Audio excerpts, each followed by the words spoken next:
नमस्कार, आदाब, सत श्री अकाल, जय भीम, जोहार। मेरा नाम है नवीन कुमार। किसान आंदोलनकारियों और उनकी आवाज में अपनी आवाज मिला रहे लोगों को परजीवी यानी दूसरों के टुकड़ों पर पलने वाला बोलकर प्रधानमंत्री नरेंद्र मोदी ने अपनी फजीहत करा ली है।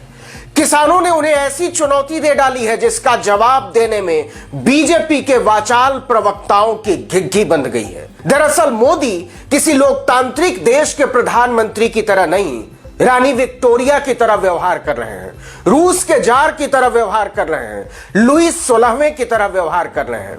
बात 1770 ईस्वी के आसपास की है। फ्रांस में भयानक अकाल पड़ा, लोग दाने दाने को मोहताज हो गए। राजा था लुईस 16वां, उसकी बीवी रानी एंटोनेट अपूर्व सुंदरी थी। जब दरबार में मंत्रियों ने कहा कि लोगों के पास खाने को रोटी तक नहीं है, कुछ करना होगा, तो रानी एंटोनेट ने कहा कि अगर लोगों के पास रोटी नहीं है तो वो केक क्यों नहीं खाते। बिल्कुल यही हाल प्रधानमंत्री नरेंद्र मोदी का हो गया है।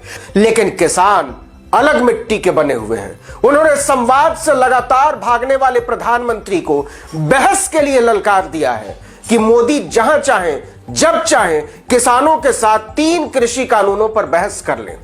किसान एकता मोर्चा ने अपने ट्विटर हैंडल पर ललकारते हुए लिखा कि सरकार ने संसद में सीधे झूठ बोला है कि किसानों को यह पता नहीं है कि खेती कानूनों में क्या काला है। हम प्रधानमंत्री जी को खुली बहस के लिए आमंत्रित करते हैं, वो बहस पर आए और भ्रम को दूर करें। देखते ही देखते ट्विटर पर ट्रेंड करने लगा #farmers call PM for debate. ऐसी ऐसी तस्वीरें, ऐसे ऐसे कमेंट और ऐसे ऐसे मीम्स तैरने लगे जिससे बीजेपी में खलबली मच गई। ट्विटर पर प्रधानमंत्री की बखिया उधड़ने लगी थी।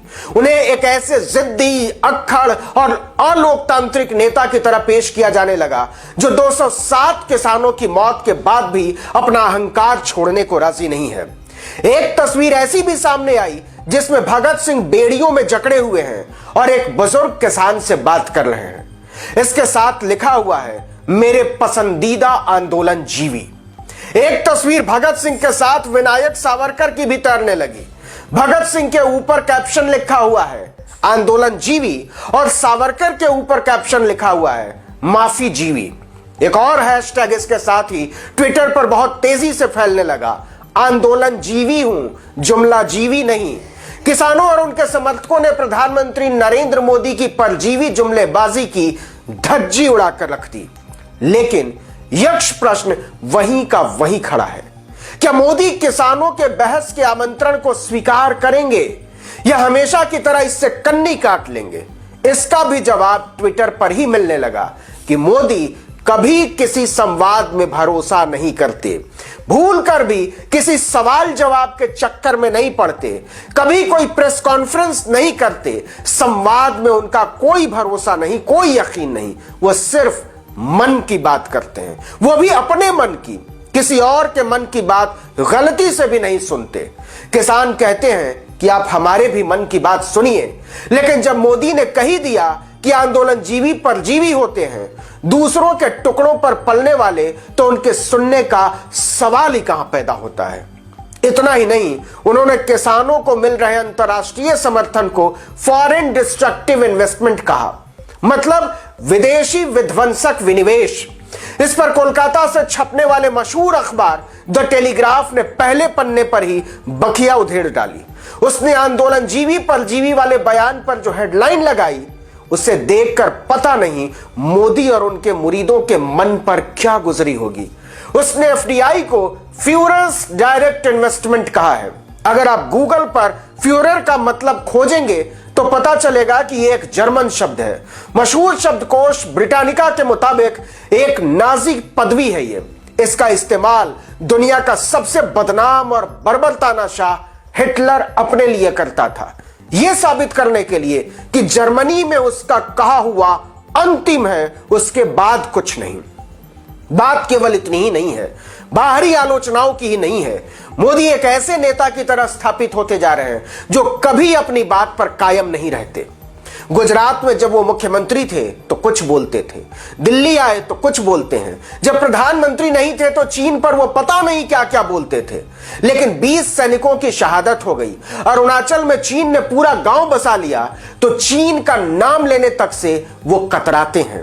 रुपए की कीमत गिरने पर, तेल की कीमत बढ़ने पर, ऐसे दर्जनों उदाहरण हैं जिस पर वो अपने ही विचारों से भाग खड़े हुए हैं। इसी तरह आंदोलन को लेकर भी वो हमेशा से परजीवी सोच नहीं रखते थे। यह 29 दिसंबर 2013 का ट्वीट है। उन्होंने रांची की एक सभा में कहा था कि 2014 का चुनाव एक जन आंदोलन होगा। एक दूसरे ट्वीट में उन्होंने कहा था कि सच्चा विकास सिर्फ जन आंदोलन से संभव है, लोगों के सहयोग और भागीदारी से ही बदलाव आते हैं। ये प्रधानमंत्री मोदी के विचार थे जब वो प्रधानमंत्री नहीं थे। मतलब नरेंद्र मोदी जब आंदोलन का मजा ले रहे थे तब तक आंदोलनकारी परजीवी नहीं हुए थे, गुलाम नहीं थे। तब तो वो पूरे देश में आंदोलनों और आंदोलनकारियों को बदलाव का सूत्र बता रहे थे। और एक बार सत्ता मिलते ही आंदोलनकारी उनकी नजरों में दूध की मक्खी की तरह खटकने लगे, कांटों की तरह चुभने लगे, गुलाम नजर आने लगे। वो कहने लगे कि आंदोलनकारी परजीवी होते हैं, दूसरों के टुकड़ों पर पलने वाले, क्योंकि वो किसानों, वकीलों, छात्रों, नौजवानों, मजदूरों सबके साथ जाकर खड़े हो जाते हैं। मोदी कहते हैं कि उन्हें पहचानना होगा और देश को उनसे बचाना होगा, वो देश पर बोझ है। मतलब जब तक आंदोलनकारी मोदी के इशारों पर नाचते रहे तब तक तो वो परिवर्तनकारी हैं, और जब वही कहने लगे कि मोदी जी आप ठीक नहीं कर रहे हैं तो वो देश के लिए परजीवी हो जाते हैं। लेकिन इस बार वो फंस गए हैं।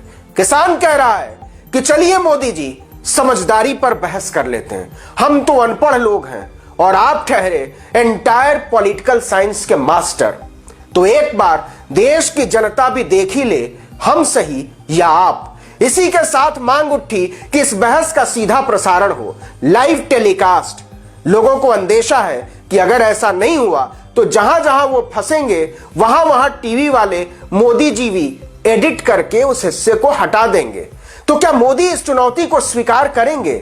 सवाल ही नहीं। पूछना तो बनता है कि मोदी जी देश के सवालों से भागते क्यों हैं? लोग लिख रहे हैं कि आंदोलन जीवी होना तो गौरव की बात है, लेकिन अडानी जीवी होना, अंबानी जीवी होना, झूठ जीवी, फरेब जीवी होना बहुत ही शर्म की बात है। इस वीडियो में इतना ही, लेकिन अगर आपने अब तक आर्टिकल 19 इंडिया को सब्सक्राइब नहीं किया तो कर दीजिए, बेल आइकॉन दबाइए, लाइक कीजिए और कमेंट करके बताइए हमारा वीडियो आपको कैसा लगा। अपने दोस्तों, परिचितों, रिश्तेदारों, समूहों में व्हाट्सएप, इंस्टाग्राम, फेसबुक, ट्विटर पर हमारे वीडियो लिंक्स को शेयर कीजिए, साझा कीजिए और हमारे फेसबुक पेज आर्टिकल 19 इंडिया को लाइक और फॉलो करना मत भूलिएगा। वीडियो को तो लाइक कीजिए ही कीजिए, पेज पर भी जाइए और लाइक कर दीजिए। नमस्कार।